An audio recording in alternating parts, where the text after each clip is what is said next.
सल्ली अला रसूलिल करीम अम्मा बाद फ़ौज़ बिल्लाहि मिनश शैतानिर रजीम बिस्मिल्लाहिर रहमानिर रहीम। आप मेरा यूट्यूब चैनल देख रहे हैं प्रोफेसर डॉक्टर आकाश। अगर आप मेरे यूट्यूब चैनल पर नए आए हैं सबसे पहले इसको सब्सक्राइब कर लीजिए, बेल आइकन का बटन दबा लीजिएगा ताकि मेरी हर आने वाली न्यू वीडियो आपके पास बआसानी पहुंच जाए। इसके बाद आज हमारा टॉपिक है बवासीर। बवासीर पे डॉक्टर साहब आप डिस्कस करने जा रहे हैं। जी जी। तो मैं एक छोटी सी बात आपसे पूछता जाऊं जो हमारे व्यूअर्स के लिए काफ़ी फ़ायदेमंद साबित हो सकती है। जी जी। पहले तो आप हमें बवासीर की किस्में बताएंगे कि बवासीर की किस्में कितनी हैं। बवासीर की दो किस्में हैं, एक खूनी है और दूसरा बादी है। अच्छा जी।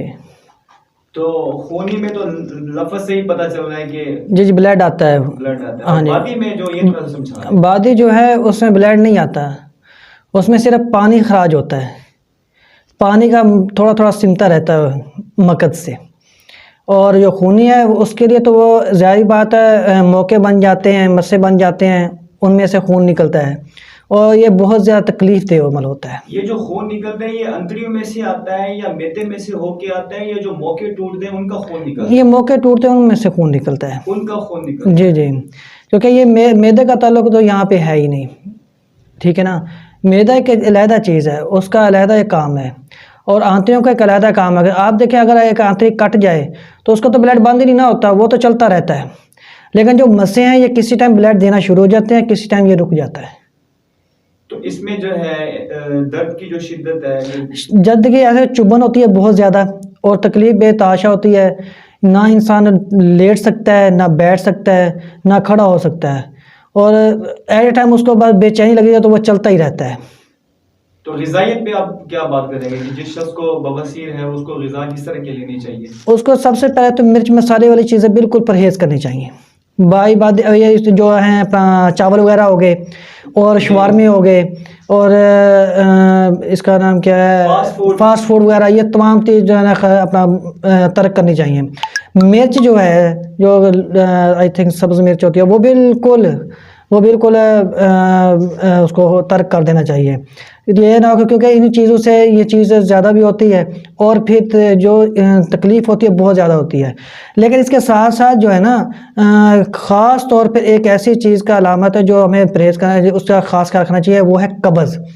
जी। क्योंकि कब्ज़ जब होगी तो इसकी तकलीफ़ बेतहाशा बढ़ जाती है, पखाना फिर रुक जाता है। पखाना अगर रुकता है तो फिर इसकी तकलीफ़ बहुत ज़्यादा, क्योंकि पखाना का सख्त होना, आखिर मकद से जब पखाना आना है तो उसमें ज़ाहिर तकलीफ़ तो फिर होनी है। अगर लूज़ रहेगा तो उसमें तकलीफ़ कम होगी। डॉक्टर साहब ये जो जिन लोगों को बवासीर है अक्सर लोग कहते हैं कि ऑपरेशन करवा लें, इसका इलाज ही ऑपरेशन है, कोई भी जो मेडिसिन है वो कारआमद नहीं है बवासीर के मरीजों के लिए। तो आप इस पे क्या राय देंगे हमें? देखिए ऑपरेट इसका हल नहीं है। मैंने कुछ ऐसे पेशेंट देखे हैं जो मेरे पास आए हैं, मैंने उनकी स्टडी किया, उनको लेकर उनको ऐसा हुआ है कि उन्होंने ऑपरेट करवाया है, ऑपरेट करवाने के बाद उनके अभी तक हालत ना सही नहीं हुई।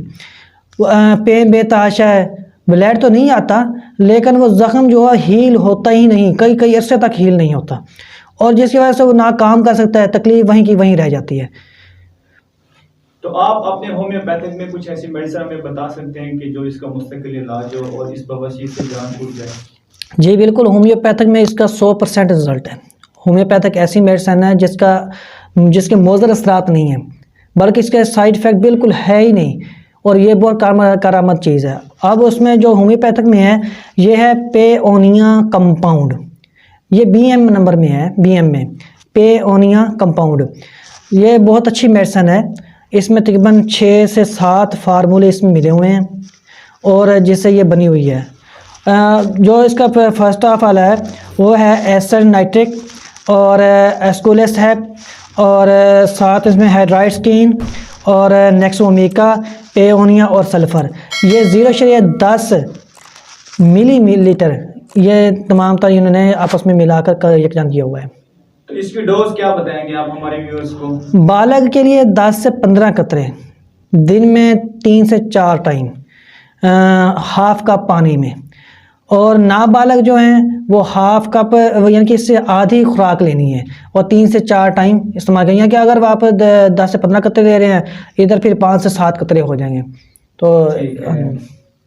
डॉक्टर साहब आपने हमें बहुत ही मुफीद मालूमात और मुफीद मेडिसिन के बारे में बताया जो बवासीर के बारे में है। जी जी तो हमें उम्मीद है कि आप इस तरह की मालूमात हमारे साथ शेयर करते रहेंगे। इंशाअल्लाह। आपने हमें इतना कीमती वक्त दिया उसके लिए शुक्रिया। और जो डॉक्टर साहब का चैनल है उसे सब्सक्राइब कीजिएगा।